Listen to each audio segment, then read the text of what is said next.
Oh, yeah.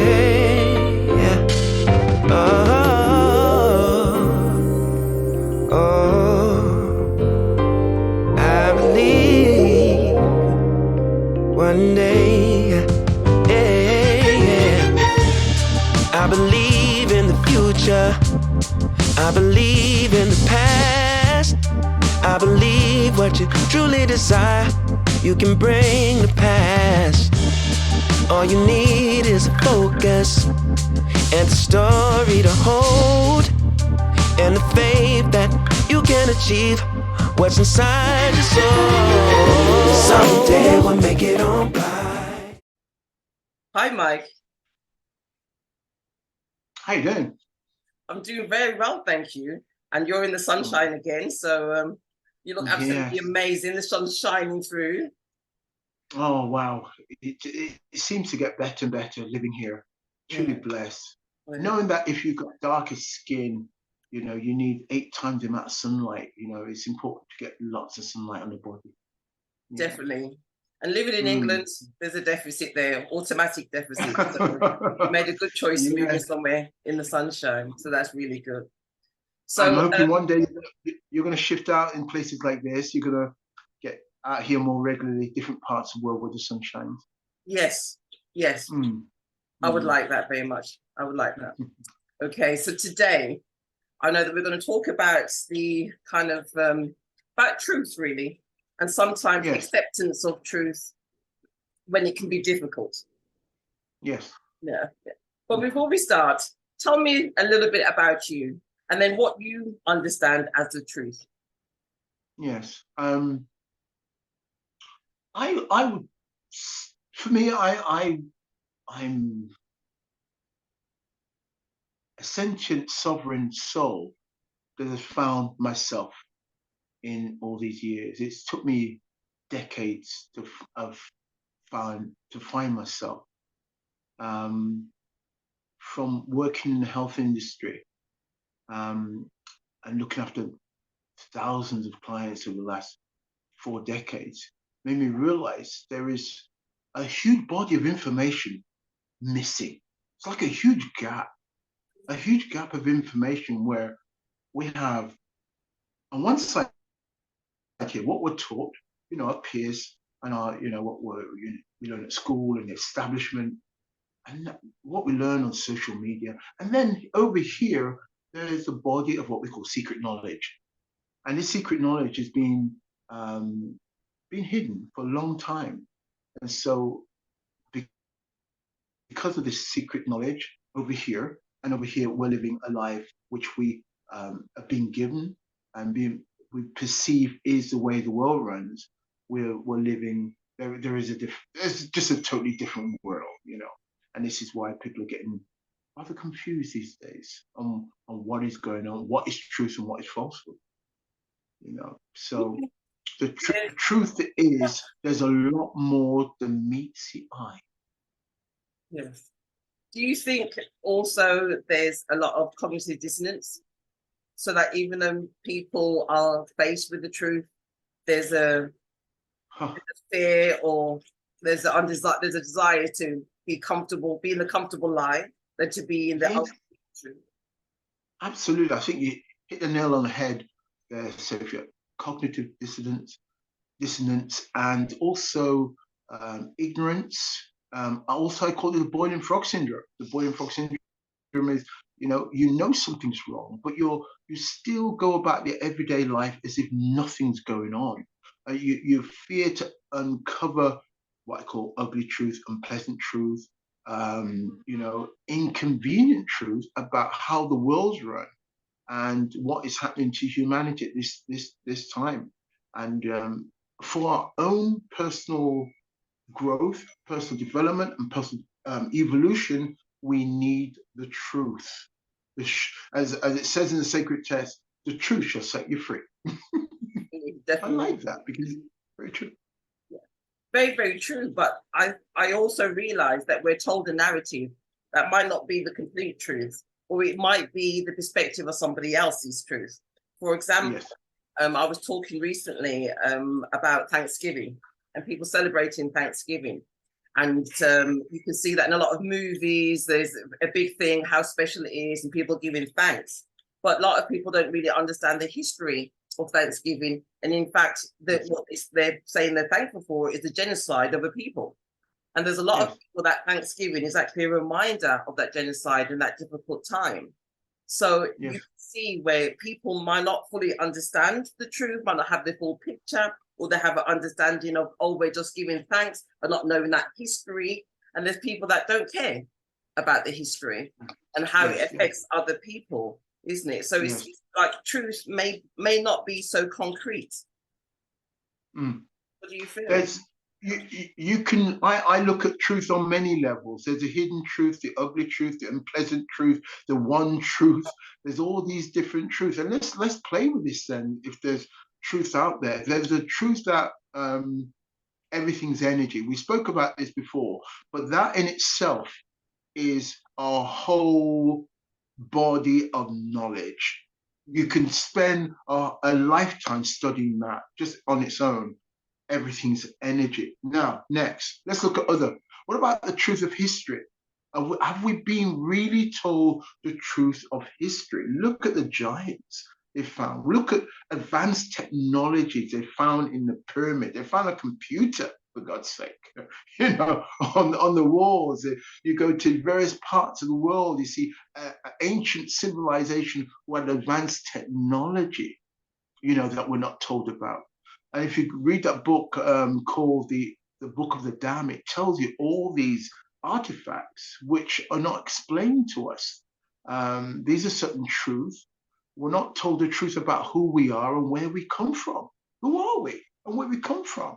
We're not come from apes. We don't come from the evolution. There's a lot more going on here because now truth is on the table for anyone who wants to research and look, do their due diligence and say, well, okay, I need to turn over that belief system I have and then start upgrading these truths. And I think that's what we need to do before we start embarking on learning these new truths that are out there, is start to defrag, like you do a computer, defrag, start breaking down these belief systems which are not working for us, these false narratives that are not working for us, and also the sort of wayward perception we have of reality and that we're taught, which is causing a lot of us to implode. So in essence, you start questioning our current reality, questioning what we've been taught, and maybe absolutely, and maybe look and think about, why do we know the information we know, and why are secrets being held? Yes. Yeah. Well, I mean, it's no secret to know that we've got secret societies in our society. These are a group of people that meet up and have secret knowledge. So what's that about then? And yet they run the world. You scratch your head and say, hold a minute, I've got over here, I'm living my everyday life, and these guys are meeting in secret. So there's a disparity there. So there's higher knowledge and there's the everyday knowledge. So in order for us to find our power and our greatness and who we are and how we relate to the universe, we've got to seek the truth, no matter how uncomfortable it is. And once we do that, then we can start understanding that we are more than what we see, and we can do a lot more in this world by knowing who we are. So why do you think these truths are being held against us, not being shared with us? Why are those people who we've elected to govern, I suppose, or believe to be elected to govern, but those people that are in control, why are they holding the secrets? What is the fear? Well, the thing is, you imagine giving the everyday person this type of knowledge that he can do everything as Christ said. Christ said you can walk on water. For some people, that's impossible. But yet, if you go to various parts of India and various parts of different parts of the world, in China, so let's say, people are doing miraculous things, understanding secret knowledge. And you say, well, what do you mean by that? And you say, well, I said to you about levitation and telekinesis and, telepathy. And they said, well, what is this about? And I said, yeah, this is what we mean. And that we live in a multi-dimensional universe. What's that got to do with everything? I said, yes, that's the knowledge that you do not want to know, but it will set you free, because now you realize you don't have to work hard. You just have to be smart. That's all. Just smart, knowing that I can use this knowledge to help my life and help those I love around me. You spoke. So yeah, go on. Sorry. You spoke about frequency, about the frequency of life, and it's a thought that one thing that doesn't lie to you is frequency.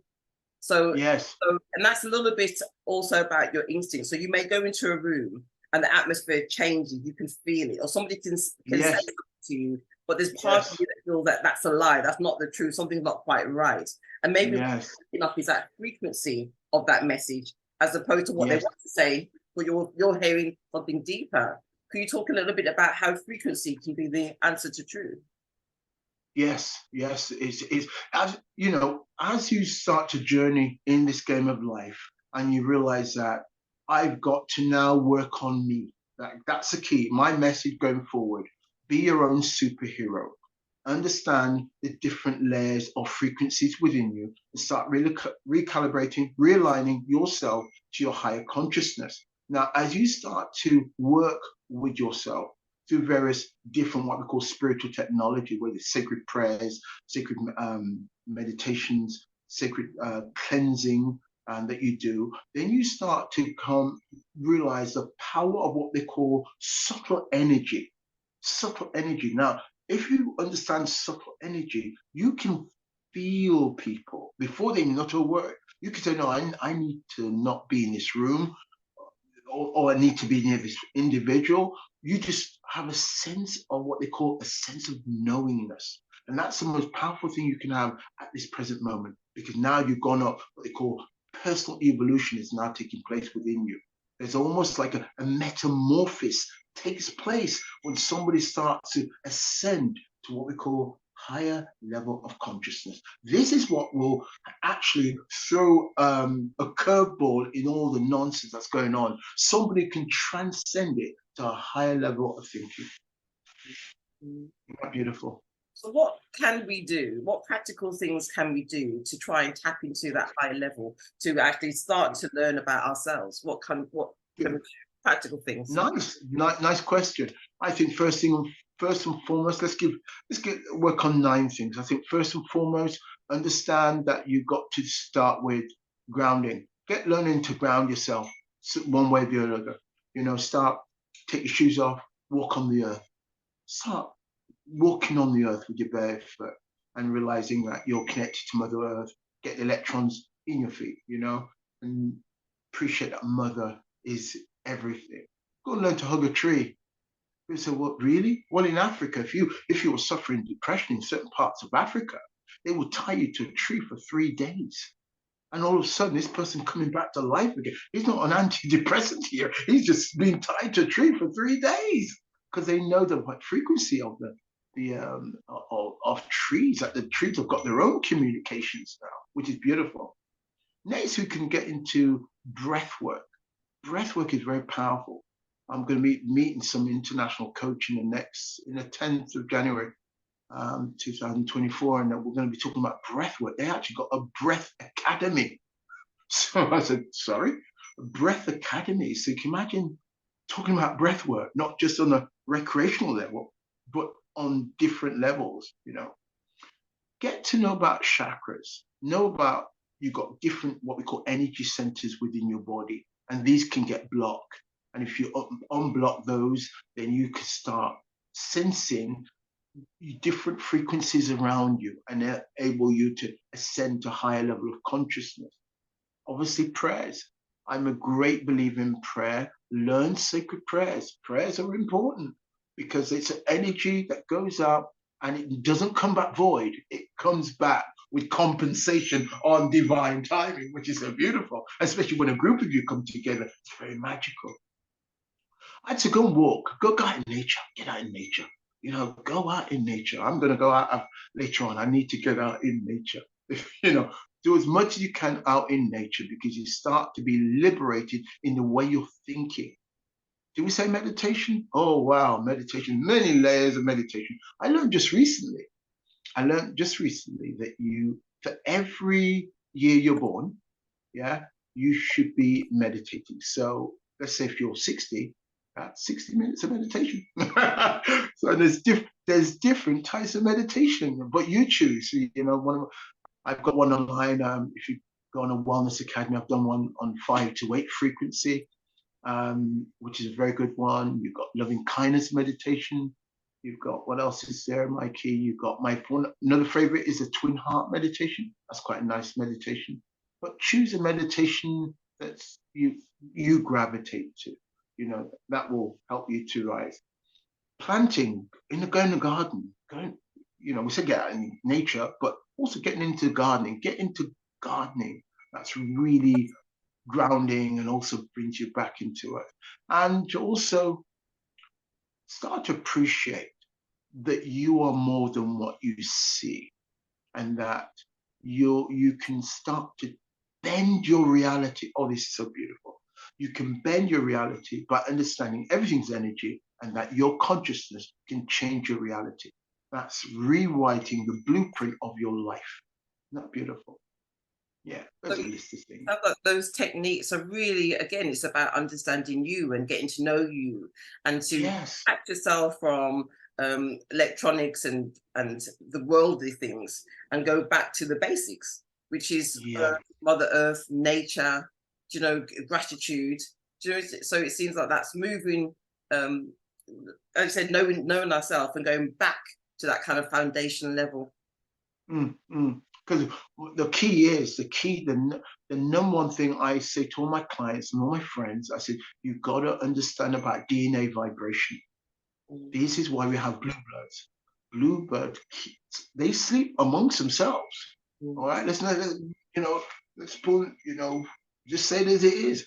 They sleep amongst themselves. They're not going to sleep with a commoner. They understand about vibration. So they keep that DNA vibration high within themselves. For us, because we've been tampered with the food and the air and the water, and also the false belief, we've got work to do, Sophia. We've got work to do. So we've got to start chipping away, like one of the pneumatic drills every day.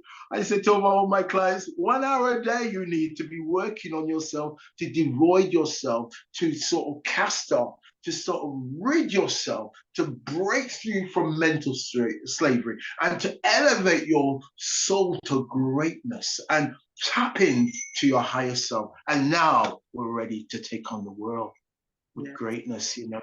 There's no poverty, there's no pushing against everything, because everything's based on oneness and attraction, because there are sacred laws that govern us on a higher level. When we reach a higher level of consciousness, so grateful for this knowledge, so beautiful.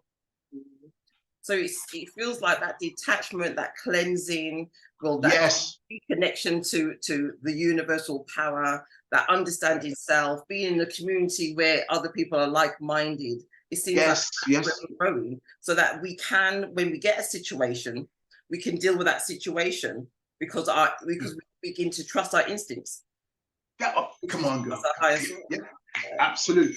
Look at this. Another tool that people can use is fasting. I'm on the verge of, I said it with humility and grace now.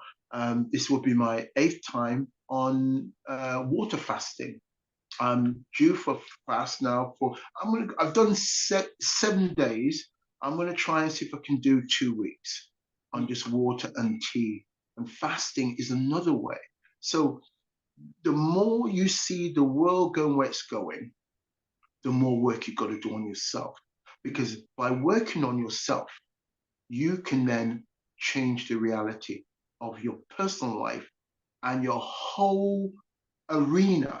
Oh, this is so beautiful. The whole arena changed. It's almost like, it's when, I said it before, but it's so true, when Neo in the Matrix stopped running, he just stopped. He said, stop running. It's just stop. And when you stop running from everything, and even if the bills are raining and I owe this and I owe that, and he said this, and you just stop everything, stop. And you said, right, and you look up and you say enough, and I'm ready. Oh God, it just fills you up. It just fills you up.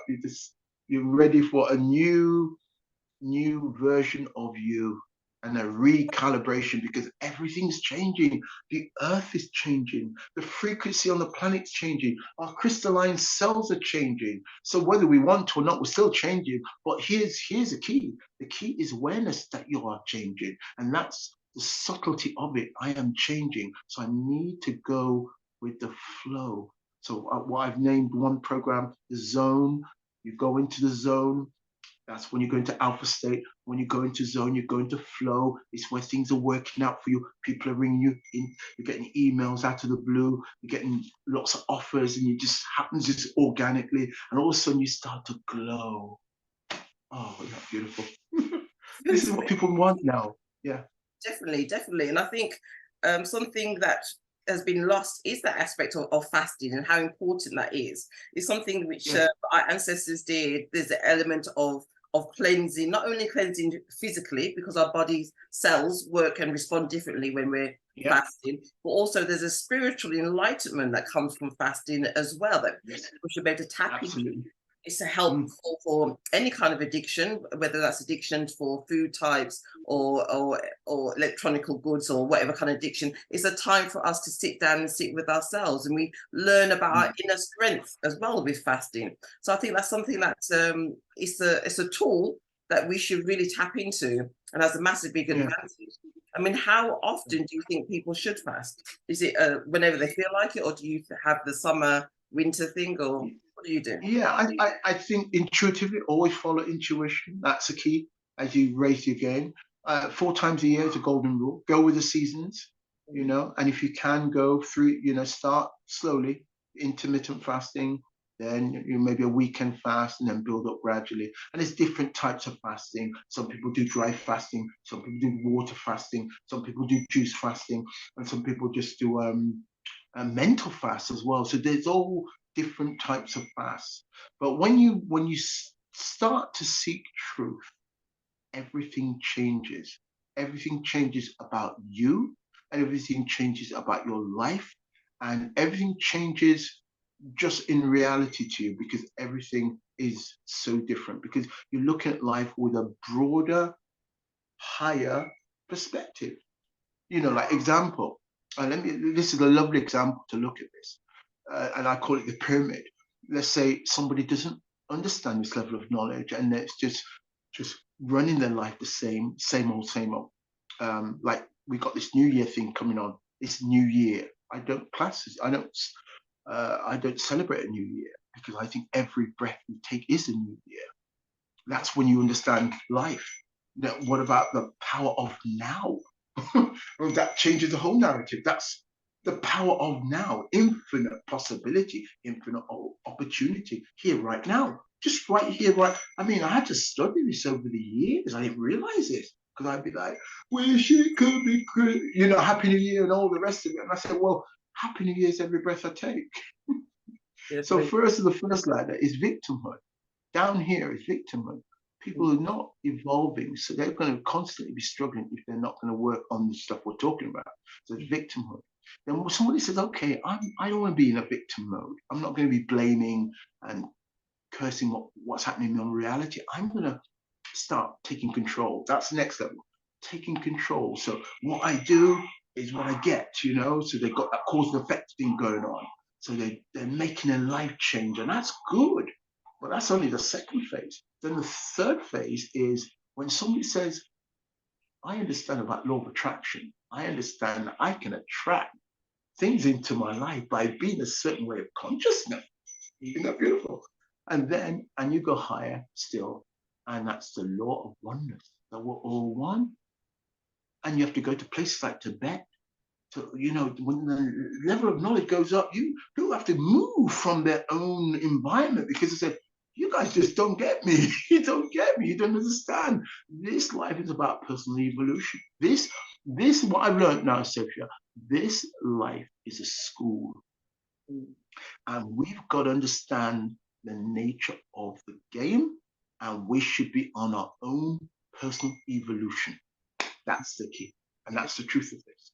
definitely. I love the aspects of getting to the understanding of oneness. I think that's something that people don't accept or don't think about. And I think it's something that's actually vital.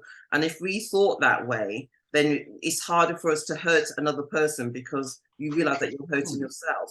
It's hard to hurt an animal or society or nature because you realize that we're all connected. And I think that can be really hard. I also think that people can sit very comfortable in their pain. And then sometimes we need to realize that, okay, be in pain for a short while, but then you need to move forward. And learning about truth can be painful. You know, people can resist it. Even when we talk about New Year, that date has changed. It used to be in March, now it's in January. So you can see that things evolve and change, and people can think, well, why did that happen? Even if you start researching that kind of opens your mind to a different reality and a different truth. And then you can move on to that questioning. Well, why is it important? Who is it important for? And then you get to the point where you say, actually, each day is a new start and a fresh start. Do you know what I mean? Absolutely. So absolutely. Of your thoughts and the evolution of truth, but be prepared to sit in pain for a while sometimes. Yeah, I mean, if we're not willing to shift and break through that whole paradigm, that whole mental paradigm of false beliefs, false programming, and a habitual way that is not helping us to evolve, then we're going to be hemmed in. It's going to be Groundhog Day every year. Nothing's changing. But if someone's over here is starting to say, well, look, I'm going to make some effort here. I realize this. I've been sold a false belief here, and I'm going to start working on myself.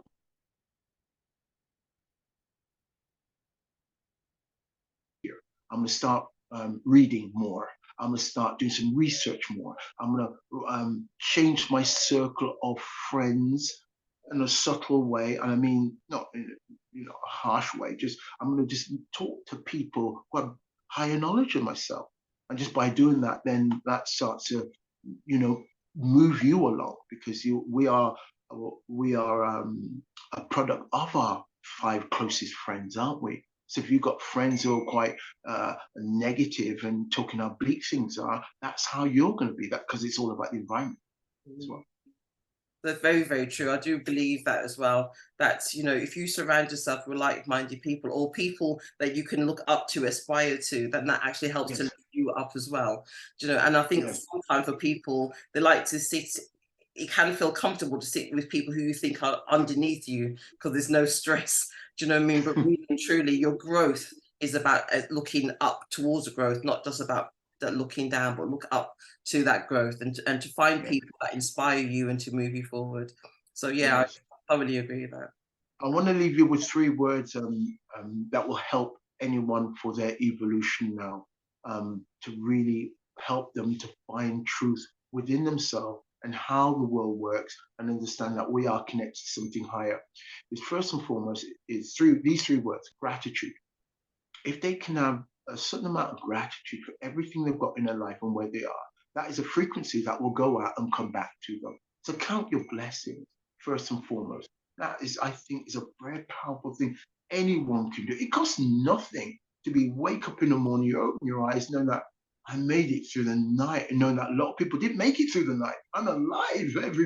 Myself, coming alive now, and I'm healthy as well. So lots of blessings we can do for the money in the bank account and coming in, and our families, our friends, and being able to eat the right food.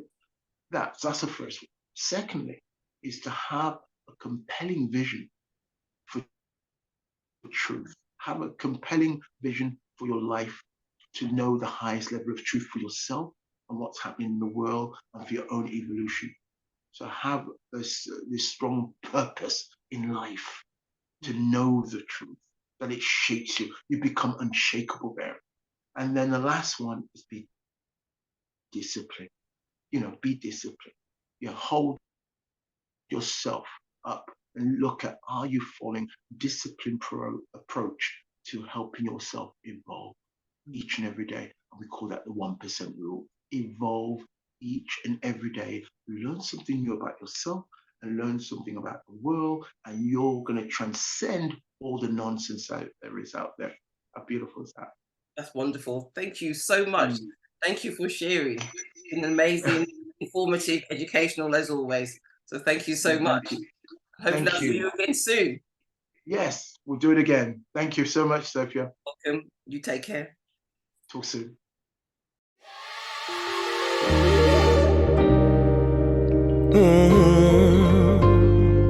Oh,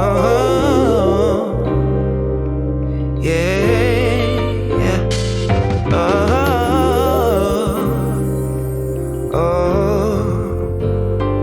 I believe one day, yeah. I believe in the future. I believe in the past. I believe what you truly desire, you can bring to pass. All you need is a focus and a story to hold, and the faith that you can achieve what's inside.